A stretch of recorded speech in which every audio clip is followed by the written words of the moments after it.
नमस्कार दोस्तों, अनिल पंडित सनातन संदेश यूट्यूब चैनल में आप सभी सदस्यों का स्वागत है। आज हम जानेंगे महादानी तेजस्वी सूर्यपुत्र कर्ण का जीवन इतना त्रासदी युक्त क्यों रहा।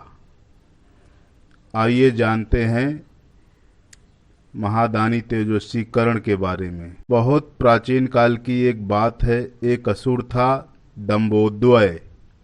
उसने सूर्यदेव की बड़ी तपस्या की। सूर्यदेव जब प्रसन्न होकर प्रकट हुए और वरदान मांगने को कहा तो उसने अमरत्व का वरदान मांगा। सूर्यदेव ने कहा यह संभव नहीं है।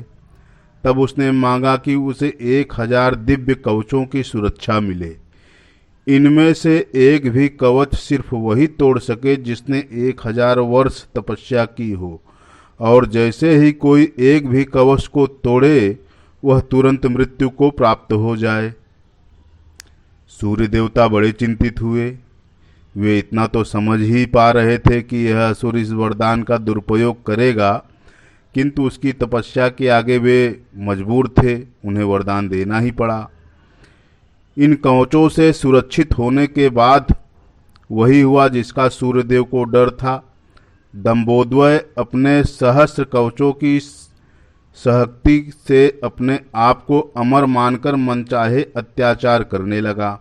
वह सहस्त्र कवच नाम से जाना जाने लगा।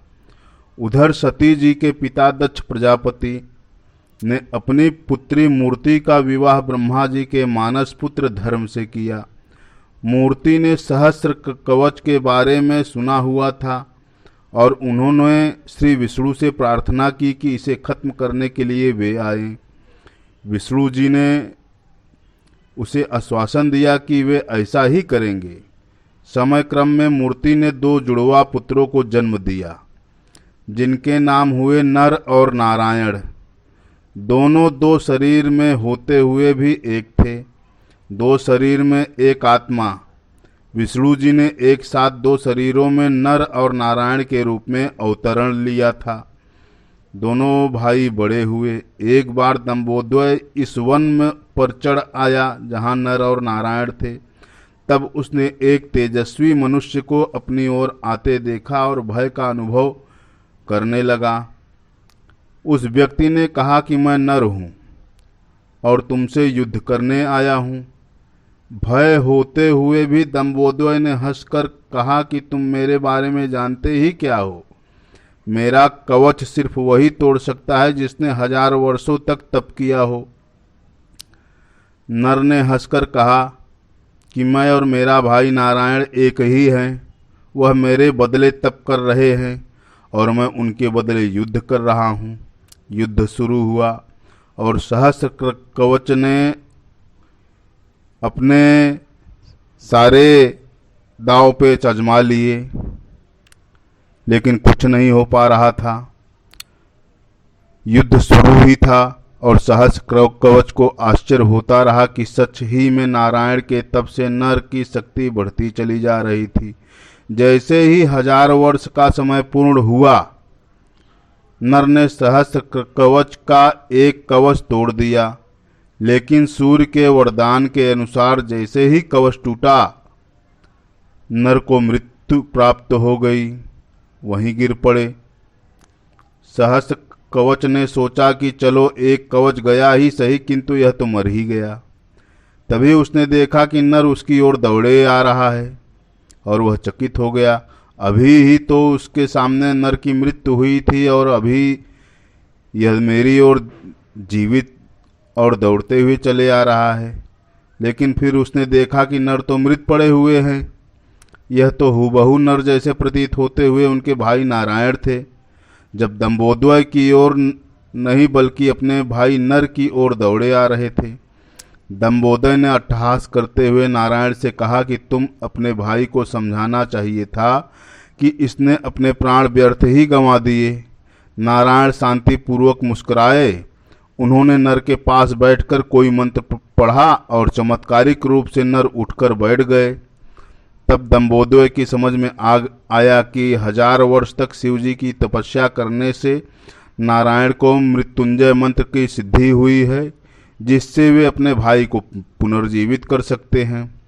अब इस बार नारायण ने दंबोदय को युद्ध के लिए ललकारा और नर तपस्या में बैठे। 1000 साल के युद्ध और तपस्या के बाद फिर एक कवच टूटा और नारायण की मृत्यु हो गई। फिर नर ने आकर नारायण को पुनर्जीवित कर दिया और यह चक्र फिर कई बार चलता रहा। इस तरह 999 बार युद्ध हुआ। एक भाई युद्ध करता तो दूसरा तपस्या। हर बार पहले की मृत्यु पर दूसरा उसे पुनर्जीवित कर देता।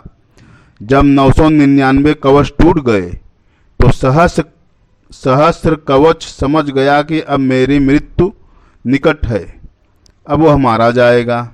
तब वह युद्ध त्याग कर सूर्यलोक भागकर सूर्यदेव के शरणागत हुआ।